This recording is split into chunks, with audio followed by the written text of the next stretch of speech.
안녕하세요. 조태아 TV입니다. 오랜만에 인사를 드린 것 같네요. 오늘 영상의 제목은요, 부산 경남 부동산 조정장의 투자를 고려하자라는 내용입니다. 이 이제 썸네일과 제목을 보면서 약간 의아해 하시는 분들도 있을 것 같아요. 지금 전국이 부동산 시장이 지금 잠잠하고 또 일부 시장은 이제 하락 지표도 나오고 있고 또 앞으로 또 하락을 예측하는 사람들도 많습니다. 이런 상황에서 이제 부산 경남 부동산 또 조정장에 투자를 또 해야 된다. 이런 내용으로 이제 제목을 정하니 좀 의아하다라는 생각을 하시는 분도 있을 것 같은데요. 이제부터 천천히 좀 설명을 좀 드리려고 합니다. 어, 올해 이제 12월 중순 현재 이제 부동산 이제 주요 시장 현황과 뉴스 시장 흐름을 좀 말씀드리면 지금 주요 뉴스들 나온 거 보면 집값 이제 상승세를 이제 잡았다. 집값이 조용하다. 이게 이제 전국적인 이제 현상인 것 같고 실제로도 현장에 나가봐도 거래량이 없고 상당히 조용한 시장 맞습니다. 그리고 이게 언제부터 이런 식으로 왔냐면 8월 달만 해도 상당히 이제 상승 분위기가 좀 많이 났고 저 역시도 이제 이렇게 추세를 계속 이어가면 가을장에도 조금 더 많이 오른다라는 내용을 예측하기도 했어요. 근데 시장이 이렇게 급격하게 오르기 시작하면 정부는 어쩔 수 없이 또 규제를 하는 거죠. 그런데 이번에 나왔던 규제가 이제 금융 규제였습니다. 이번에 가을에 나왔던 규제가 어, 금융위원장 이제 교체가 되면서 대출 규제를 확 쪼기 시작했어요. 그래서 그때 전세 대출 그리고 주택담보대출을 DSR로 확 잡기 시작했습니다. 근데 실질적으로 이번 시장에서 많이 영향을 미친 것은 주택담보대출보다는 제 생각에는 이제 전세대출. 보통 전세대출은 실수요자 대책이기 때문에 이렇게 많이 규제를 하지 않거든요. 근데 이번에는 대출 규제를 확실히 쪼기 시작했어요. 그래서 실수요자들에 대한 고려 이거보다는 집값 상승이 더 우려됐기 때문에 전세 대출 규제를 확실히 하기 시작하니까 전세부터 움직이지 않으니까 매매 시장에도 동반 영향을 주면서 전체적으로 매수 심리를 많이 떨어뜨린 영향도 있고 그리고 가을부터 급격하게 금리 인상이 시작했고 금리 인상 시작되면서 실질적인 대출 금리는 더 많이 올라갔고 그리고 이제 금융권의 총량 규제를 이제 하다 보니까 금융권에서 그동안 이제 대출을 유치하기 위해서 우대 금리를 많이 냈었는데 그런 우대 금리를 다 없애기 시작했어요. 그러다 보니까 실질적으로 대출을 원래 이전에 보면 2점대 담보대출이 많이 있었는데 지금은 2점대는 없고 3점 중반 많게는 4점대까지 지금 담보대출 금리가 올라갔거든요. 그래서 이제 앞으로 대출 금리는 더 오르고 대출 규제는 계속되고 이러다 보니까 수요가 급격하게 하락하면서 이제 거래도 그렇다고 해서 또 서울이나 부산 경남이 하락하진 않고 지금 상승 중인 상태거든요. 상승은 하지만 이제 흐름은 좋지 않은 방향으로 간다. 이렇게 볼 수 있는데요. 지금 주요 이제 뉴스를 보더라도 집값 상승세 잡은 것은 부동산 정책이 아닌 금융 정책이었다라는 뉴스가 나오거든요. 보시면 이게 이 얘기가 이제 9월부터 이제 금리 인상, 대출 규제, 특히나 전세 대출을 하면서 이제 거래량을 떨어뜨리고 수요를 떨어뜨리는데 많은 역할을 좀 했고요. 그리고 또 한 가지 영향을 미친 것은 최근에 이제 종부세 고지서가 다 날라갔습니다. 그런데 생각보다 많은 분들이 종부세 고지서를 많이 받고 특히 다주택자 같은 경우에는 작년보다 뭐 2배 이상 보통 한 4배 정도는 올라서 이제 받은 경우가 많았습니다. 저 같은 경우도 그렇고 많은 투자자분들이 이런 것들을 미리 시뮬레이션을 해서 미리 이제 정리할 건 정리를 하고 그리고 법인 같은 경우에는 그냥 감면 없이 바로 6% 종부세가 나오기 때문에 투자가 쉽지 않은 상황이 됐고, 또 정리해서 이제 그 갈아타기도, 아파트에서 상가 쪽으로 갈아타기도 좀 많이 했었거든요. 그럼에도 불구하고 아직까지 갈아타지 못한 뭐 법인이라든지 다주택자들이 이제 종부세를 받아서 실제적으로 맞아 보니까 이제 앞으로 어떻게 해야 되겠다라는, 이렇게 늦게 대응하는 분들도 좀 상당히 있는 것 같더라고요. 그래서 제가 처음에 생각했을 때는 이미 이것은 1, 2년 전에 나왔던 내용이기 때문에 올해 6월에 팔 사람들은 다 팔았다고 생각했는데, 실질적으로 종부세를 받고 이제 그때부터 이제 팔아야 되겠다라고 생각하는 분들도 상당히 있다고 생각을 들었어요. 그래서 이번에 종부세 고지 인원이 94.7만 명입니다. 근데 종부세 받은 인원이 94만 명인데, 이거를 만약에 그래 정부에서는 1, 2% 국민의 1, 2%이기 때문에 큰 영향이 없다 얘기를 하지만, 이걸 이제 4인 가족 기준으로 좀 돌려보면 또 말이 좀 달라지거든요. 그러면 1, 2%가 아니고 뭐 한 7, 8%까지 올라갈 가능성이 큽니다. 그리고 문제는 올해뿐만 아니라 내년, 내후년 계속 영향을 미친다는 거죠. 공시지가는 계속 올라갈 것이고, 그리고 공시지가 현실화는 계속 시키고 있거든요. 그래서 올해가 문제가 아니고 내년, 내후년에 종부세는 계속 올라갈 가능성이 크고, 이것 때문에 내년 대선에 이제 영향을 미치기 때문에 정치권에서도 이제 세금을 깎아주는 게 지금 이제 대세가 되면서 세금을 어떤 식으로 할지에 대한 고민도 지금 많은 시점입니다. 그리고 이제 종부세 내용을 보시면 일단은 88.9%가 다주택자 또는 법인인데, 여기서 이제 법인이 총 5조 7천억의 종부세에서 법인이 2조 3천 정도 차지하고 있습니다. 그래서 다주택자가 2.2조 7천억이고 법인이 2조 3천억이에요. 그러니까 법인이 상당히 많고 앞으로 더 많아질 가능성이 크죠. 그래서 앞으로 시장은 법인이 어떤 식으로 움직일 건가, 법인 투자자들이 어떤 식으로 움직일까에 대한 방향성도 좀 중요한 포인트라고 볼 수 있습니다. 그리고 지금 이제 다음 뉴스를 보시면 이제 대선 주자인 뭐 윤석열 후보나 아니면 이재명 후보 같은 경우에도 부동산 세금을 줄이겠다고 서로 공약을 걸고 있어요.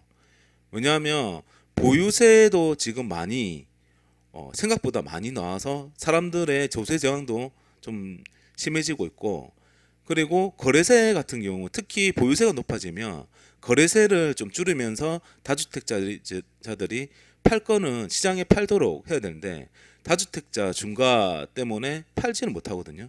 그래서 앞으로 이제 정부에서는 좀 반대를 계속 하고 있지만, 언젠가는 다주택자 중과 완화는 할 수 있다고 생각을 합니다. 실제로 다주택자 만약에 양도세 중과 완화가 되면 일반 과세로 팔게 할 수 있도록 할 것 같은데, 그러면 시장의 매물이 꽤나 나올 가능성이 큽니다. 오히려 이제 규제를 풀 때 일시적으로 이제 시장이 안정될 가능성이 크다 보는 거죠.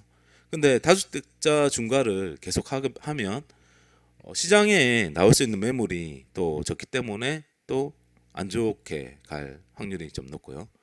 그래서 이제 9월 이후에 이제 전국적 이제 불장 이후에 전세 대출 규제로 전국적 거래 단절 현상, 그리고 일부 대구나 세종 같은 경우는 시그널 하락도 지금 계속 나오고 있고요. 그리고 종부세를 발송해서 다주택자 법인 종부세 영향이 나오고 있고, 그리고 이제 12월 달에 이제 들어서 계절적 비수기에 이제 접어들었기 때문에 거래는 더 어렵고, 내년 3월에 대선이 있기 때문에 사람들이 이런 심리도 크거든요. 대선에 누가 되느냐, 누가 되고 어떤 정책으로 앞으로 시장을 이끌어 가느냐, 이것을 보고 내가 매수를 하겠다라는 생각으로 매수나 투자를 유예하는 현상이 지금 시장에 나오고 있습니다.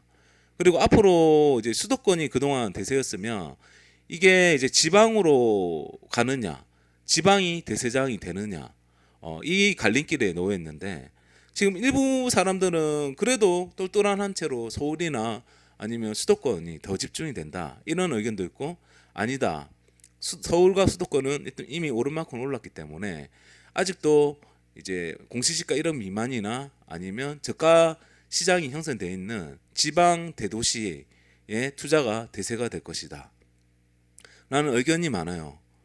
뭐 근데 그걸 아무도 알 수 없지만 저 개인적인 의견으로는 솔직히 전자보다 후자가 더 크다고 생각을 합니다. 전자는 일단은 서울과 경기도는 일단 8년 이상 계속 오랜 기간 올랐고, 그리고 구축과 외곽까지 이미 다 많이 올랐고, 투자할 좀 대상이 좀 잘 안 보입니다. 갭도 많이 벌어졌고요. 전세율도 많이 떨어져 있는 상태고. 그렇지만 지방 같은 경우에는 아직도 이제 갭이 적거나 전세율이 높은 곳이 많아요. 그리고 저평가인 곳도 많거든요. 그러면 그럼 다주택자나 아니면 법인 뭐 이런 매물들이 꾸준히 지방에 있는 것들을 팔면서 똘똘한 한 채로 갈 건데, 그 수요들이 그 이제 매물들이 놓으면 지방은 상승 탄력을 받기 힘들다 이런 의견도 있을 수 있는데, 저는 그렇게 이제 할 수 있는 시기는 한정적이라 보거든요. 내년 6월 1일 기준으로 종부세가 더 판단이 나기 때문에 대선 이후 3월 달부터 이제 5월 달까지 그때 정리할 수 있는 매물은 제 생각에 그 봄장에 다 이제 정리가 된다고 보는 거거든요. 그래서 이제 법인이나 다주택자의 정리, 지방 매물들이 그 시기에 다 정리가 되면 저는 이제 내년 가을장 되면 지방이 대세인장이 한 번 더 간다고 저는 그렇게 예상을 하고 있고, 그 이제 중심에 부산 경남이 있다고 저는 생각하고 이제 뒤쪽에서 계속 말씀을 좀 드리도록 하겠습니다. 지금 이것은 이제 한국감정원 이제 원래 오늘 오후에 다시 발표가 되긴 하겠지만 뭐 전체적인 이제 방향성은 비슷할 거예요. 지금 뭐 계속 이제 지난주 대비해서 전국적으로 조금씩 계속 하락을 하고 있고, 불과 몇 달 전에 전부 다 전국이 이제 빨간색으로 물들었던 그 풍경과는 사뭇 지금 다른 풍경이 펼쳐지고 있고, 세종 같은 경우에는 마이너스 0.33 주간으로 이제 파란색 모습도 이제 보이기 시작했습니다. 대구 같은 경우에도 마이너스 0.02. 그러니까 대구와 세종은 지금 하락이 계속되고 있는 거죠. 서울도 꾸준히 그냥 만들어가고 있고, 경기도도 뭐 꾸준하지만 전체적인 모습은 부산도 그렇고 조금씩 하락은 하고 있는 모습입니다. 그리고 매매 가격 변동률 같은 경우에도 전국적으로 이제 작년 같은 경우에는 1년에 6.12%가 올랐습니다. 올해는 벌써 이제 12월 이제 초지만 13%가 전국적으로 올랐어요. 그러니까 올해 전국적으로 상승은 그냥 최고였던 겁니다. 그리고 올해 작년에 서울의 상승률이 그렇게 많지 않았지만 올해는 이제 6.42%고요. 누계. 이것은 이제 올해 상승한 게 아니라 금주의 상승률로 이제 전국적으로 했을 때 그런 거거든요. 동일 누적 주차를 기준으로 했을 때입니다. 그러니까 지금의 이게 상승이 전국적으로 0.13%인데 이게 아직도 뭐 적은 게 아닌 거죠. 그래서 그리고 실제로도 올해 또 상승이 또 만만찮게 많았고, 이번 주에 KB 주간 시세를 또 보시면 지금 제일 많이 오른 데가 보면 마산이고, 그리고 이제 진해도 지금 보이고요. 강릉, 뭐 이제 수도권에서는 이제 인천 중구랑 오산, 평택 뭐 이런 것들이 보이고, 그러니까 이런 추세는 지금 계속되는 겁니다. 이제 그리고 이번에 또 지금 수도권은 이제 외곽, 평택이나 오산 뭐 이런 것들이 오르고, 인천도 최근에 엄청 부장이었다가 조금 이제 주춤하고 있는 상황이거든요. 그동안 상대적으로 좀 덜 올랐던 곳 위주로 상당히 많은 상승이 있었어요. 전년 말 대비해서 상승률은 오산이 48% 올랐어요. 그리고 인천 연수구 송도가 전년 말 대비해서 44%가 올랐고 연간으로, 그리고 시흥이 41%, 동두천이 39%, 안성이 37%, 평택이 36%. 그러니까 그동안은 수도권에서 상대적으로 적게 올랐던 지역이 지금 수도권 상승장 8년 차에 엄청 많이 지금 오르고 있는 상황이고요. 지금 이제 조금 특이점은 금주의 하락 지역에서 최근 한 몇 달 동안은 금주 하락 지역에 여기에 하락한 지역이 없어가지고 빈칸이 많았는데 지금 이제 여기 이제 하락 있는 지역에 이제 10개가 다 채워지고 있다는 게 특이점이거든요. 그래 보시면 대구가 가장 많이 보입니다. 대구는 지금 거의 전 지역이 이제 하락 지표로 다 돌아서서 이제 다 채워지고 있고요. 그리고 세종도 많은 부분이 이제 채워지고 있어요. 강명도 보이지만 그러니까 지금 이제 KB 주간 지세로 보면 이제 대구랑 세종의 하락세가 지속된다는 거거든요. 그리고 창원, 마산, 진해가 이제 강세를 보이고 있고요. 그러면 이제 앞으로 대구, 세종은 이제 공급 물량의 영향을 받아서 뭐 대구 같은 경우는 아시다시피 2023년까지 신축 물량이 입주 물량이 엄청 많습니다. 그래서 대구는 2023년까지 하락을 예상하는 사람들이 많고 실제로 이제 추세도 하락으로 지금 이제 가는 상황이고요. 세종 같은 경우에는 대구 같은 경우는 저는 이제 부산 같은 경우는 100주 넘게 하락을 이제 조정장을 한번 거쳤거든요.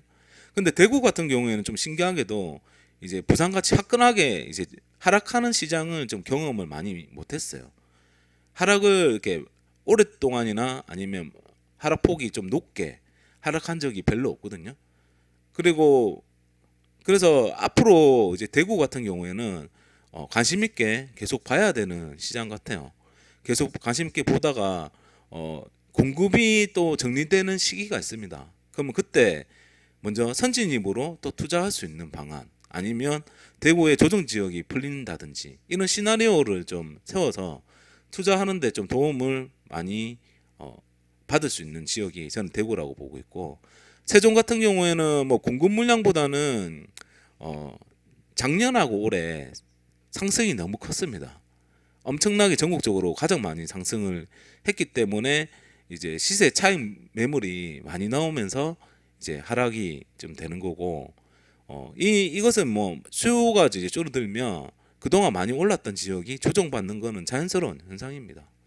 그래서 이제 저는 수요보다는 공급에 이제 주목을 해야 된다 이렇게 말씀을 드리는데 그리고 KB 주간 시세로 한번 상황을 한번 이번 주 거를 한번 볼게요.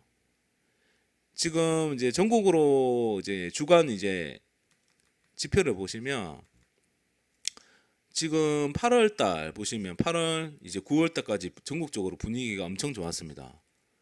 계속 이제 7월 말에 0.05 전국에 거의 피크를 찍었거든요. 근데 이때부터 이제 금융 규제, 각종 규제가 나오면서 그 다음 주부터 하락하기 시작. 그러니까 하락이 아니라 상승이 줄어드는 거죠. 상승률이 줄어들면서 추세적으로 계속 추세상으로는 계속 하락을 하면서 지금은 이제 전국적으로 0.15% 상승률이 보이고 있고 지금 그림으로 보더라도 빨간 게 뭐 하얀색으로 거의 다 많이 변해 있고요. 서울도 지금 마찬가지고 부산도 마찬가지입니다. 부산도 전국적인 시황과 함께 가고 있고 근데 이제 부산은 지금 대구는 이제 마이너스 되는 풍경이고요. 인천도 엄청 전국적으로 부장이었다가 지금 좀 잠잠한 상황이 된 거고. 그럼 여기서 이때 제가 이제 경기도도 마찬가지입니다. 좀 이제 관심을 좀 가져야 될 게 저는 경남이라고 보거든요. 제가 예전부터 경남 특히 창원, 마산, 진해는 좀 관심을 가져야 된다라는 말씀을 좀 드렸고 실제로 제가 부산 롯데백화점이나 아니면 뭐 경기도 인천 잠실 롯데백화점 강의에서도 제가 말씀을 드렸어요. 진해나 창원, 마산 여기가 이제 투자하기 좋고 그리고 마산하고 진해 같은 경우는 비조정 지역이기 때문에 창원이 오른 이제 풍선 효과를 충분히 받을 수 있는 지역이다. 이런 말씀도 이제 드렸는데 경남이 이번 주에 보시면 흐름이 좋습니다. 특히 창원, 마산 그리고 진해, 마창진이 지금 상승 흐름이 좋은 상황이고 마산, 진해는 비조정 지역이라서 그런 투자 수요 그리고 양산 그리고 진주, 뭐 김해, 거제 뭐 이런 쪽들이 앞으로도 비조정 지역이기 때문에 좋은 흐름으로 가고, 경남 같은 경우는 공급 물량도 그렇게 많지 않기 때문에 좋은 흐름이 나올 것이라 저는 예상을 하고 있습니다. 그리고 수요보다 공급이 우선인 이유를 제가 이제 말씀을 좀 드리면, 이것은 이제 KB 시계열 자료 중에 있는 자료인데요. 매수자 매도자 이제 동향인데요. 지금 8월 달부터 시작해서 제가 9월 달까지, 이제 9월 말까지 전국 지표가 괜찮았다 했는데, 이때 매수자 우위가 이제 100을 넘은 시작이었습니다. 매수자 우위가 100을 넘으면 매수하려는 사람은 많은데 매도하려는 적다는 이제 그런 시그널이거든요. 그래서 상승하는 경우가 많은데, 8월 중순에 114.6 전국적으로 피크를 찍고, 그때부터 매수 우위 지수가 좀 떨어지기 시작했습니다. 그리고 나서 10월 달에 100이 떨어지고, 지금 이번 주에 나온 것은 61.7입니다. 그러니까 매수 지표가 엄청 많이 지금 떨어진 거죠. 그러니까 수요가 이제 한두 달 사이에 급격하게 떨어진 겁니다. 그러니까 8월에 매수 우위를 최대를 찍고 이제 하락세가 나고 있는데, 수요는 부동산 시장에서 수요는 이렇습니다. 많을 때는 오른다 하면 엄청난 이제 수요가 나왔다가, 뭐 정책이나 규제나 이런 것들이 나오면 투자 심리가 급격하게 이제 떨어지고 단기에 영향을 미칩니다. 그래서 단기에 수요는 급격하게 떨어질 수도 있는 거거든요. 그래서 수요는 어떻게 보면 이제 투자 심리에 따라서 움직이기 때문에 이건 예측이 쉽지 않아요. 중간중간에 너무 왔다 갔다 많이 하기 때문에. 근데 진짜 우리가 투자를 삼고, 우리가 부동산 투자를 할 때는 최소 2년을 보면서 투자를 해야 되잖아요. 그런 식으로 따졌을 때는 이제 제가 장기적인 관점에서 투자를 하는 입장에서 보면 중요한 것은 저는 이제 공급이라 봅니다. 왜냐하면 수요는 중간중간에 규제가 나오거나 아니면 어떤 게 나오면 갑자기 떨어지고 갑자기 올라가는 경우가 있어요. 근데 공급은 그렇지 않거든요. 공급은 우리가 주택이 이제 신도시를 개발한다든지 아니면 재개발을 한다든지 아니면 뭐 신축을 짓는다든지 이런 것들은 그것을 추진했을 순간부터 이제 끝나는 날이 정해져 있어요. 그래서 공급은 앞으로 몇 년간의 방향성을 보여주거든요. 그리고 공급이 이루어지면 그게 그 이제 공급이 전세가에 영향을 미치고, 그 전세가에 영향을 미치면 매매가에 변곡점을 만든다 생각을 하고 있거든요. 그래서 수요는 있다가도 없고 없다가도 있는 것이지만, 공급은 앞으로에 펼쳐질 이제 팩트고, 그게 이제 미래다라고 보는 것이고, 그래서 수요는 상승을 더 상승하게 하고 하락을 더 하락하게 만드는 요소지만, 상승과 하락의 변곡점을 만드는 것은 저는 공급이라고 생각을 합니다. 그래서 장기적인 관점에서 투자를 하고, 우리가 투자의 포인트를 잡을 때는 항상 공급에 주목을 해야 됩니다. 특히 제가 이제 부산하고 경남을 투자로 지금부터 조정장 때 유심히 보고 투자할 준비를 해야 된다고 하는 이유는, 이 이제 그래프는 이제 출처가 삼토시님 이제 저자인 집을 사고 팔 타이밍은 정해져 있다라는 책에 나오는 내용인데요. 서울 아파트가 이제 파란색 이제 매매 아파트 가격 추이고요. 부산 아파트가 까만색 가격 추이입니다. 그러면 우리가 이 그래프에서 80년대는 서울하고 부산 아파트 가격이 똑같은 이제 그래프로 오르고 내린다는 것을 알 수 있어요. 근데 2000년 초반부터 디커플링이 되기 시작합니다. 서울 아파트가 이제 2000년도에 급격하게 오를 때 부산은 주춤하거든요. 주춤한 게 아니라 그냥 급격하게 오를 때 그냥 오히려 조금 하락하기까지 했어요. 그런데 언제부터 다시 반등이 일어나느냐? 리먼 브라더스가 터지고 2기 신도시가 입주가 시작하는 2008년도부터 수도권은 주춤하면서 하락장이 시작되고, 반대로 부산 아파트는 이때부터 급등하기 시작합니다. 2008년도 오히려 리먼 브라더스 뭐 터지고 금융위기 터지고 난 2008년, 2009년부터 급등하기 시작합니다. 서울의 급등세를 5년 뒤에 부산에서 똑같이 이루는 거죠. 그리고 나서 이제 조정장은 같이 지내다가 서울 아파트가 2013년부터 다시 급등해서 현재까지 또 급등 시장을 그렸고요. 이때 또 2016년부터 2017년부터 이제 부산은 조정진에 걸리면서 또 2, 3년간 또 조정장이 왔고, 그리고 재작년부터 19년 이제 12월부터 해수동 조정지역이 풀리면서 다시 급등했죠. 그러면 이 그래프가 똑같이 2000년, 2020년에도 똑같이 되고 있는 겁니다. 그러니까 서울하고 부산 그래프는 지금 이제 디커플링이 같이 되고 있다는 얘기거든요. 지금 이제 서울이 많이 올랐고 조정장이 이제 시작돼요. 그러면 어떻게 될까요? 부산은 어떻게 될까요? 부산은 저는 이제 앞으로도 이미 조금 오른 것은 많이 올랐지만 앞으로도 안 오른 것들은 아직 많거든요. 전세율도 높고 그 다음에 구축도 입지 좋지만 안 오른 것도 많고 애매한 뭐 준신주 뭐 이런 것들도 상승률이 굉장히 적은 것도 많았습니다.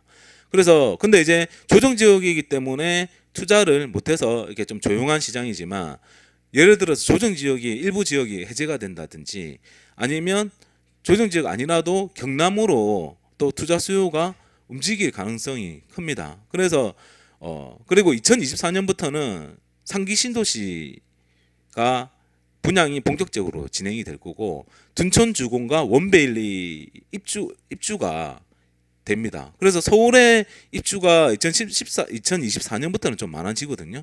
그리고 2025년, 2026년은 상기 신도시의 이제 공급도 진행될 겁니다.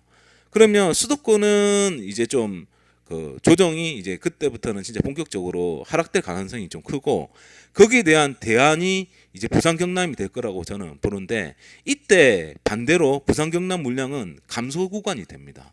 물량이 감소되기 때문에 오히려 그때 이제 부산 경남이 투자 수요가 이제 디커플링 되면서 반대되는 시장이 펼쳐지는 거죠.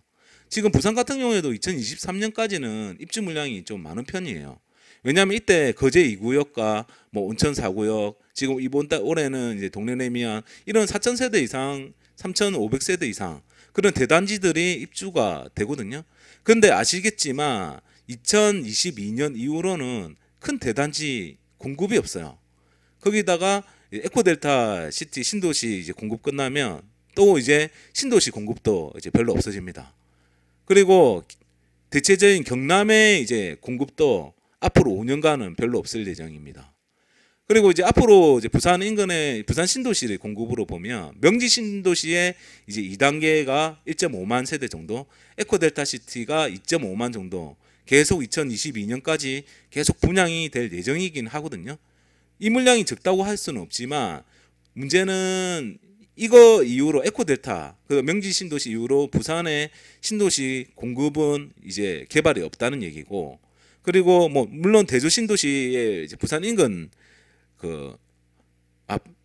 대저 신도시랑 그다음 사송 신도시 뭐 부산과 인근 지역의 개발도 좀 있긴 하지만 제 생각에는 물량이 원도심과 같이 봤을 때는 좀 부족하다라는 게 제 의견이고 부산 원도시 공급을 이제 제가 다음 영상에서 본격적으로 계속 보여드릴 거예요. 왜 그런지 왜 지금 이제 나와야 되는 물량이 부산 원도심이 적은지에 대해서 제가 정리한 이 물량들을 상세히 좀 말씀을 좀 드리면서 보여드리면서 말씀을 드리도록 하겠습니다. 그럼 결론은 대선까지는 매수를 유예하기 때문에 대선 이후에 시장을 주목하고 그리고 다주택자 이제 종부세 영향을 맞는 법인들 매물이 5월달까지 놓으면 그때 급매를 좀 노려보는 거 그리고 그러니까 지금부터 이제 계속 조정이 계속되면 이제 봄장까지 이제 조정되면서 급매가 나오는 것을 이제 기다렸다가 사시면 돼요. 그리고 지방이 대세일지 수도권이 대세일지 저는 이제 앞으로 이 시장이 지나가면 아까 말했듯이 그 대체제가 부산 경남이 저는 될 거라고 대안이 될 거라고 생각을 하고 있고 부동산 투자는 이제 장기적인 관점에서 보면 지금 부산 경남이 조정장에 와서 급매가 나오는 거 투자를 하는 거는 괜찮다 말씀드리고 그리고 공급 측면에서 이제 좋다고 얘기 드린 게 아까 말씀드렸듯이 물량이 서울 경기도가 많아질 때 부산 경남이 오히려 줄어드는 그런 시기가 있기 때문에 대안으로 좋다고 말씀드린 거고 부산 경남의 공급 물량에 대한 이제 내용은 다음 영상에 제가 자세히 설명드리도록 하겠습니다. 그러면 이번 영상이 좋고 만족스러웠다면 구독과 좋아요 부탁드리고 다음 이제 공급에 대한 내용도 기대 부탁드리겠습니다. 감사합니다.